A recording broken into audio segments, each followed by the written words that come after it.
As you've probably gathered by the title of this episode, we're about to have a job interview. And I think I'm torn as to whether I want to take the job if I'm offered it or not. The interview is with Manchester United.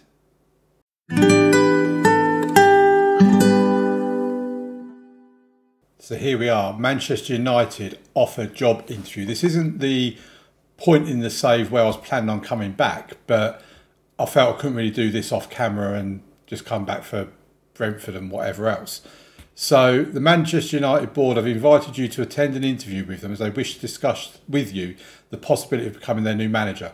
The board are extremely impressed with your exceptional performances at Crystal Palace, which is why we have identified you as one of their top candidates. We did recently just beat them 5-3 in the league, by the way, at Old Trafford, I think it was. One of the reasons the board have decided to offer you an interview is because they feel you'd be an acceptable fit for the club's ambitious vision for the future. This is mainly as a result of your deep commitment towards signing first-team players no older than 23. The interview will give the board the opportunity to discuss their ambition. Let's start that line again. The interview will give the board the opportunity to discuss their ambitions and plans with you in more detail so we can reinforce our belief in your suitability for the role.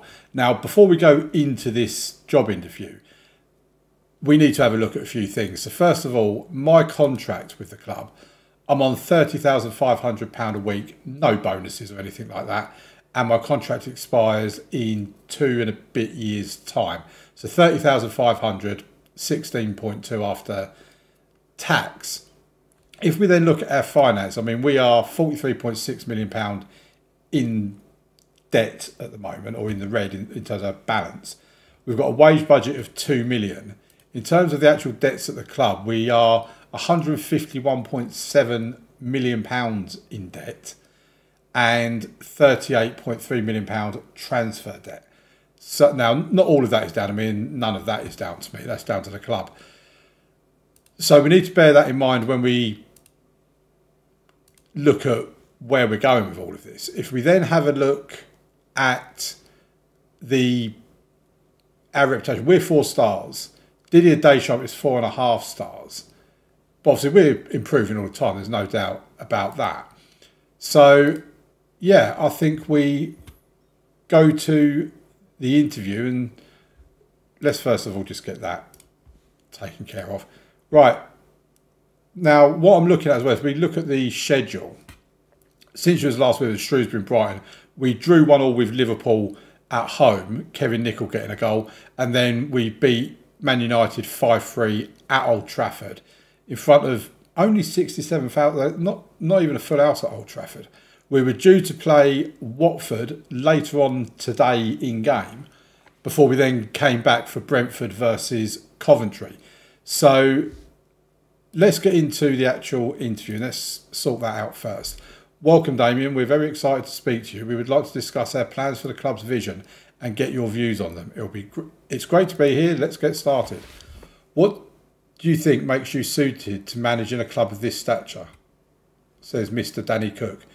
Well, you must think I'm suited because you've asked me here for an interview. So I spent the majority of my career building up considerable experience with smaller clubs in preparation for an opportunity with a bigger team. I hope to get that chance here. I can't hide from the fact that I don't have the experience you're looking for, but I hope you can look beyond this and discover that I am the right person for the job. I mean, that would kind of be the truth. I mean, I can't hide the fact, let's be honest. Ask for a chance. I've been waiting for the right opportunity to step up to the big time, and I sincerely hope that I get the chance to work here. I've never been given the chance to manage a truly big club. I'm desperate for that opportunity. I'm not telling anyone I'm desperate. I'm not desperate to come. I'm actually torn about whether I want to do this or not. Dismiss. I don't believe it matters that I haven't managed a big club. No, right? We'll go with the first one. I've spent the majority of my career building up considerable experience with smaller clubs in preparation for an opportunity with a bigger team. I hope to get that chance here. Why have you only worked with a small selection of teams so far in your career? Well, because I've been going like 10 years or whatever it is. I've shown loyalty to every club I've managed, and I consider this a good thing. I've not really had the chance to manage more than a couple of teams because I'm still in the early days of my managerial career. I haven't felt the need to move on move on very often. I've enjoyed my time everywhere I've worked. Or I can ask for a chance. I hope you can look past my lack of wider managerial experience and trust that I'm the right candidate for this job. Or I can disagree and say you have to decide whether I'm the right manager for your football club. Whether I've managed one club or 100 shouldn't matter. I don't really know why they put that on there, because unless you're planning on sabotaging your own interview, you're not going to say things like that, are you? I'll just say we've shown loyalty. Why do you want to leave your current job after doing so much good work there? It's not a case of I want to leave. You've come to me offering me an interview. I've done you the decency of actually turning up for it, Danny. Right, convinced. I want to take the next step in my career and I want that to be here. I mean, that's probably the one I'm going to go with. I feel I've taken them as far as I can and that all parties would be best served by a change of scenery. I believe I'm in the position to take the positive momentum I've built up recently and use it to hit the ground running here. Or I can ask for a chance. I've been seeking a new challenge for a while now. I mean, I haven't even looked at jobs, to be honest. And this opportunity is very appealing. Or I can disagree and say, my current circumstances bear little relation to how I might manage your club, so I don't believe that matters. Again, who clicks that? As I'm moving my finger as far away from the button as possible, just to make sure I don't click it by mistake. We'll go with the first one. I want to take the next step in my career and I want that to be here. We're happy with where we are right now. Really? You're 8th in the Premier Division. How can you be happy? Plus, if you was happy, what, you wouldn't have sacked your manager. I mean, I'm presuming they sacked him. We're happy with where we are right now, but we're now looking for someone capable of taking this team to the next level. Can you make that a reality? Yes. I mean, I'm not being funny. If you look at what I've done with a club like Crystal Palace and Colchester and Aveley with the minimal amount of money that they've given me, with the money I'd be expecting from Manchester United, I'll do the lot with you. I believe I have a reputation that sufficiently answers that question. I know I can get the job done. Whoever gets the job doesn't need to make wholesale change at the club. It seems to be set up well from my perspective. I think the club is doing pretty much as everyone... I think we're just going to go with, I know I can get the job done. We would like to know, when do you intend to establish yourself as a club's manager? Are you able to take charge now, or do you need more time to join the club? Do you know what? I would like it to be the end of the season, and there is an option down there. I'd like to finish the season in my current job out of respect to them. That is an option, and I would like to do that, but I don't think they would give me the job based on that. I'm ready as soon as you need me. There you go. How would you feel about working with our current director of football, John Murto? I'm happy to work with him. Yeah. As part, I like a director of football, so as part of the recruitment process, we are willing to allow you to request changes to our current backroom staff. I mean, have you seen my staff, Danny? They're not particularly good. As well as a chance to request any staff members you would like to bring with you from your current club. What size budget? We'll just go with the usual of... I'd like the possibility to make wide-scale changes before taking over, if I consider it necessary. So no, we're not going to go. We'll just go. I don't wish to propose any changes. I mean, my staff are rubbish. I'll probably make changes to your staff because they're clearly not very good either. Right, this is our long-term vision, a blueprint we would expect any manager to implement. Your thoughts would be appreciated. Sign players under the age of 23 for the first team. Fine, we do that anyway. Work within wage budget. Yeah. Grow the club's reputation. I mean, you're Manchester United. How much more growth have you got?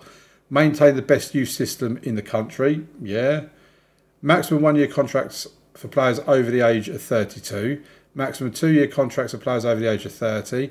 Maximum 3-year contracts for players over the age of 20. I mean, you've got a lot of maximum contracts here, haven't you? Minimum 4-year contracts for first team players. So the end of the current season, reach the latter stages of the Champions League. I mean, I'm assuming you're still in the Champions League then, Danny. Record a Premier Division top half finish. I mean, Manchester United are asking me to record a top half finish. Be competitive in the Carabao Cup. I'm assuming they're out of the FA Cup. Work towards becoming the most reputable team in England. Grow the club's reputation. Work towards developing the best youth system in the team.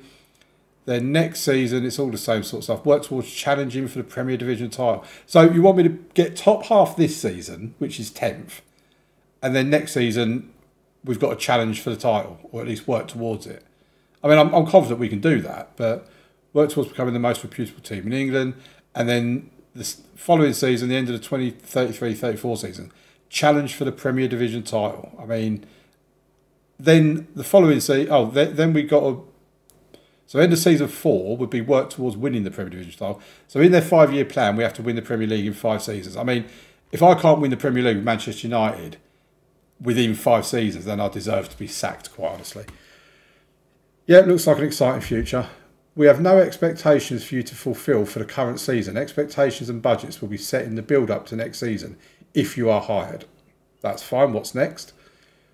Is there anything else you want to ask of us that would help your cause? I mean, I was kind of hoping they might tell me what the wage budget is. I mean, bear in mind, we have gone past the transfer window, so it don't really matter.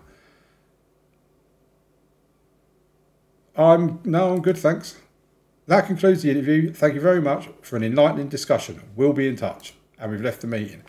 Now, I'm going to say it now, I don't think I will get this job because Didier Deschamps is the favourite for it. And if we go into staff and have a look, yeah, he's still the favourite, 9-2 favourite. So I don't think we are going to get the job. But there is the fact of, do I want the job? Because in one respect, I mean, their bank balance is 132 million in the red.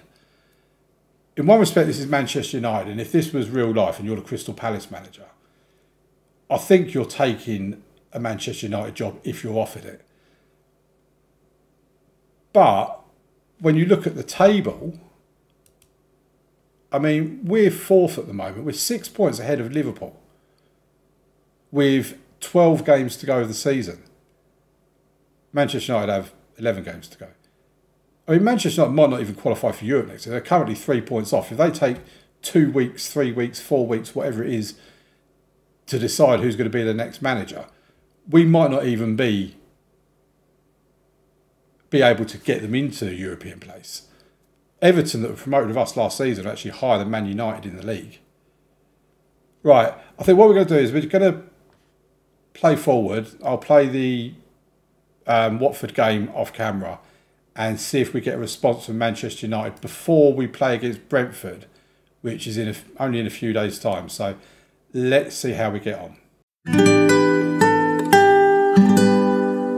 Well, we've been unsuccessful. Graham Potter has been chosen as a new manager. So Didier Deschamps was the favourite. Graham Potter got the job. I mean, if you actually look at his profile, he is better than me as a manager, without a doubt. Bearing in mind, he started his career with Ostersund's as a manager, then went to Swansea, Brighton. I mean, we know how it ended up with Chelsea. Since then, he's been with Roma. He's been England manager as well for a couple of years. Real San Sebastian, who are currently 5th in La Liga. And now he goes to Manchester United. So fair play to Graham Potter. Since you were last with me in terms of games that we played, obviously we had the Shrewsbury Brighton, we had the Liverpool Man United games that I showed you. We then went on and beat Watford 6-1 in the Premier League. And Luis Felipe got 2 own goals in that game. I think Watford might want to check who's paying his wages. We then played Brentford. I've done that off camera because I was waiting for the Man United verdict to come back. And we beat them 2-0. Kenta Mahara with a penalty in the 2nd minute and Anderson Duarte later on in the game. So what we'll do is we'll forward on to the game against Coventry. And I'll see you here for the FA Cup 5th round game against Coventry. Welcome to game day, folks. So the team we're going to go into the FA Cup game against Coventry with is pretty much a full strength side. We have got Josh Blakesley in goal because Callum McKenna picked up yet another injury. He's out for another 2 to 5 weeks. He's got a dislocated shoulder. We have got Zahouri back and Saibari back. And we're looking pretty good in terms of strength. We've got no other injury concerns at the moment, as you can see. So we have Blakesley in goal, Barco at left back, Martin Fernandez right back, Bitshiabu and Ortega in the middle, Emerson Fernandez, Zahouri in midfield, Duarte and Mahara out wide, Saibari in behind Marriage. So let's get into the game. And this is a very peculiar episode because I wasn't expecting to be doing a job interview for today's episode, I must admit. And just want to discuss my thoughts. I mean, Coventry in a terrible run of form, aren't they? Adebayo in there. For those of you who watch the Luton Town Let's Play, you'll know about my history with Elijah Adebayo. But yeah, it's a case of getting my head back in the game now because the thoughts will go through my head that if we get the Manchester United job, that will probably be the last team of the series, of the save, because the whole idea of this is to become the most reputable manager in world football, to win as much as we possibly can. And in terms of Maric is through, that's 1-0. Is it offside? It could be offside. It is offside. Yeah, in terms of achieving all that, we could absolutely achieve that at a club as big as Manchester United. And there's disappointment there that we were unsuccessful in the interview. But at the same time, when you look at it on the grand scheme of things, forgetting or putting to one side who's actually got the job in Graham Potter, we've not really achieved enough for a team of Manchester United's reputation to really want to employ us. So, yeah, we just need to keep plugging away, keep doing what we're doing, and the chances will come. I know that. Oh, what a goal from Saibari. 5th goal of the season. This boy's been in and out of the team. That was a cracker of a goal. Ho ho! What a strike from Saibari. Nobody gets an assist for that, and they don't deserve one. That was all about Saibari. Barco now with the corner. Puts the in-swinger in, and it's just gone wide. But yeah, so, you know, you look at how we're doing with Crystal Palace this season. You know, first season in the Premier League, and there's a very real possibility we're going to get Champions League football this season.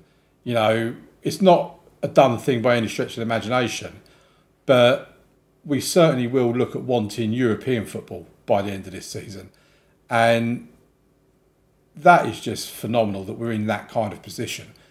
You know, we need to strengthen the team again in the summer like we do every year, but we're on a pretty good, solid run here with Crystal Palace.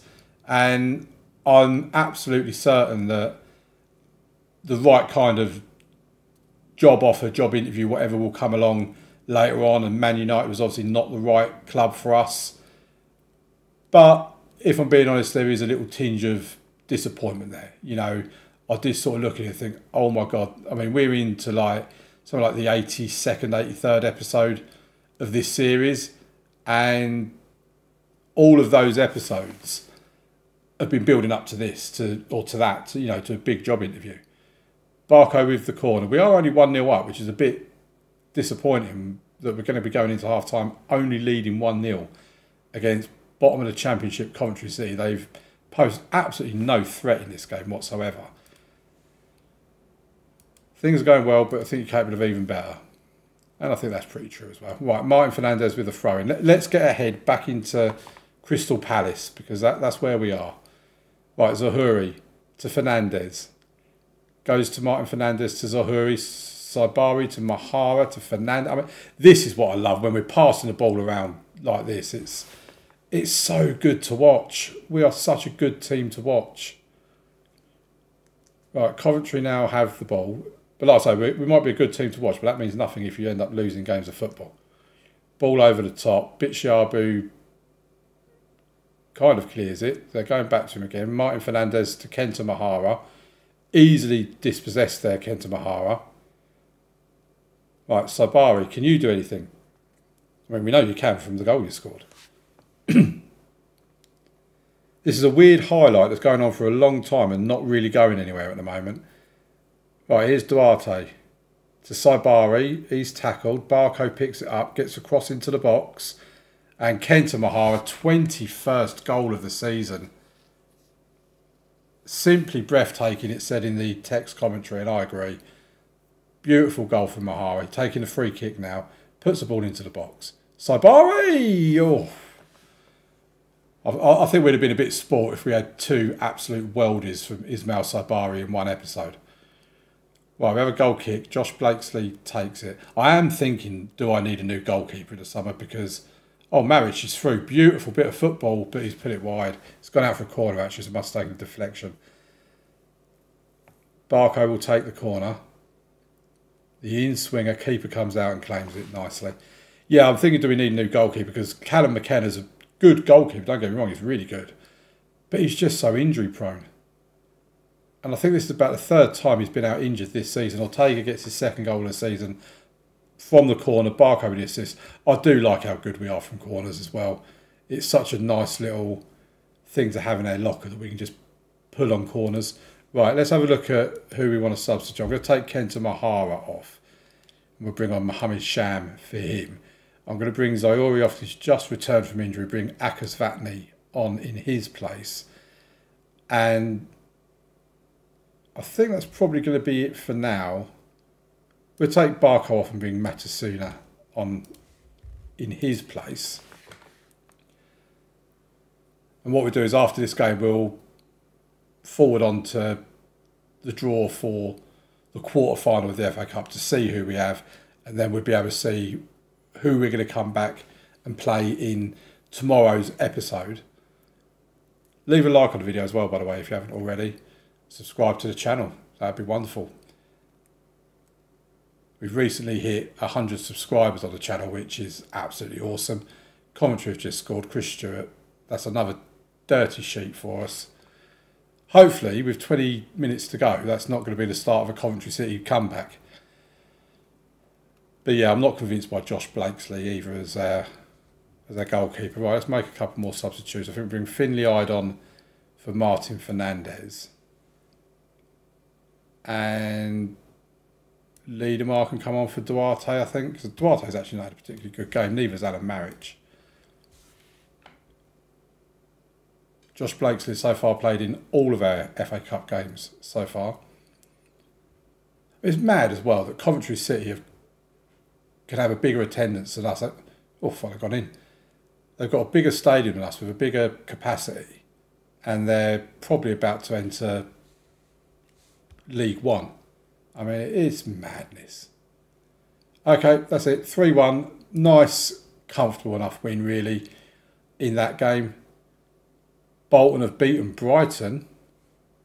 Fulham have put Sunderland out. Burnley have put Hull out. Liverpool put Reading out. And Bournemouth have put out Norwich. So there's still a couple of smaller teams we can get in the draw for the next round, which hopefully is due some point soon. I'll bring you back for the FA Cup quarter-final draw. And here is the quarter-final draw, folks. So let's get into it. We'll view the draw. So if we look at the teams available, Arsenal, Chelsea, we'd like to avoid those. Man United, Tottenham, we'd like to avoid those. Don't mind Bolton, don't mind Bournemouth, don't mind Fulham, don't mind Burnley. So we can avoid the Arsenal, Chelsea, the Man United, Tottenham and Liverpool. Then that will be a nice draw. So Fulham are first out of the hats, away from home this would be.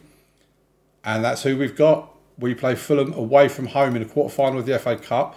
Chelsea or Arsenal will play Tottenham or Man United. More big teams going out there. Then Liverpool will play Bournemouth and Burnley will play Bolton.